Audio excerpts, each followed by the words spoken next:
what are supply chains and why do I care? Anybody recognize their business here? Well, it's not UPS, it's your business. See, your business. And your business has customers, presumably, and here your customers are. And look how much business you're doing. And you also have suppliers, and suppliers can be anybody who's supplying you from somebody who's taking stuff out of the ground, raw materials, or somebody who's manufacturing components of what goes into wherever your product is. So you have your suppliers, you have your customer. And what the supply chain is all about is essentially establishing links between you and your customers and between you and your suppliers. And it's all about the relationships between those three entities. So yeah, we'll look at process, we'll look at what you're doing internally, but we're always focused on what you're doing in terms of your relationship to those two other entities.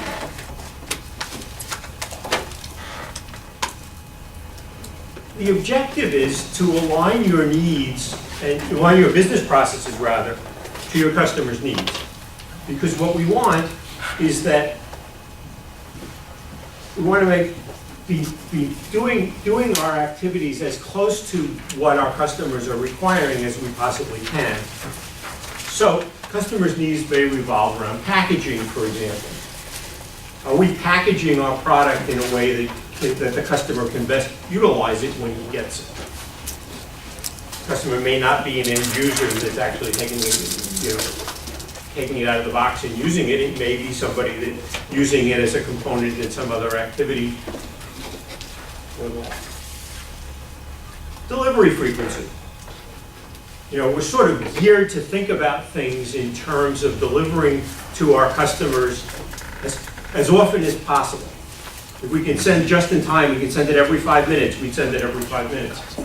But very often the customer doesn't want that. They can't control their environment that way. And they would prefer a delivery frequency of maybe once a week or maybe once every 2 weeks, just so that they can control the processes on their end. The issue here is, do you know what your customer needs, and are we doing the right thing by delivering it in that way? Service level. Do we have to provide the customer with 100% service level? Do we have to ship every single item at 100% service level? Probably not, but that's something we have to understand. Do we provide our customers with a way of ordering from us that's convenient to them, that works for them? The only way they can order from us is to send a fax to us. That's getting more and more difficult to do because less and less of us want to use fax for anything. You have to make a phone call. When we talk about exporting, making a phone call to customer service in the United States becomes more of a hassle than if we could order it online, and we should be aware of those things as well. Customers have seasonal activity. It's remarkable the different items that have seasonal activity. We went last year in January to buy a pair of sunglasses, and we were told by Walgreens that they were out of season. I never thought of sunglasses as having a season. The sun seems to be out, even in January. Product innovation. Are we creating products that the customer wants?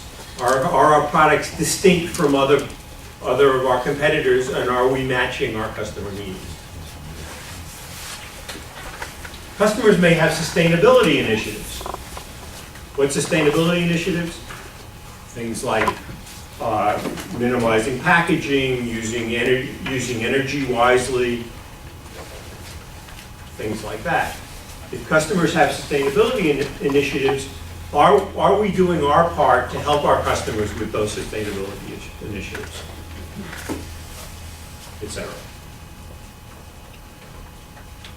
all about sharing information. It's all about getting close to your customer and sharing information about what the customer needs and what you're providing.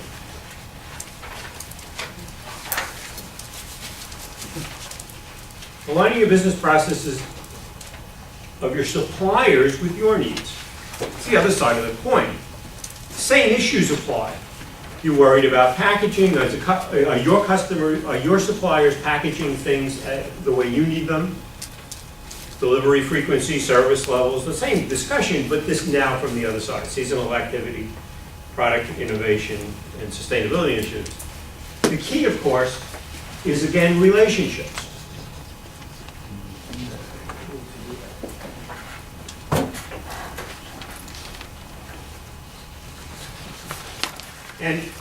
And of course, knowing who to call when you know what hits the fan. One of the most important things to understand when you're talking about supply chains is that the relationship is the most critical aspect of the whole process.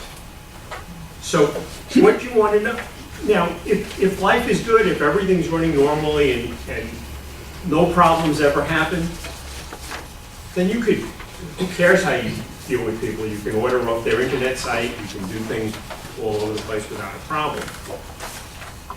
When there is a problem, and of course there's never a problem, so it's a silly conversation to start with. But when there is a problem, in fact, if you don't know the guy who you're buying from and he doesn't know you, if all you are is a number on their website somewhere, then what happens is it's unlikely you're going to be able to get help from him when you need it most. So it's all about that relationship.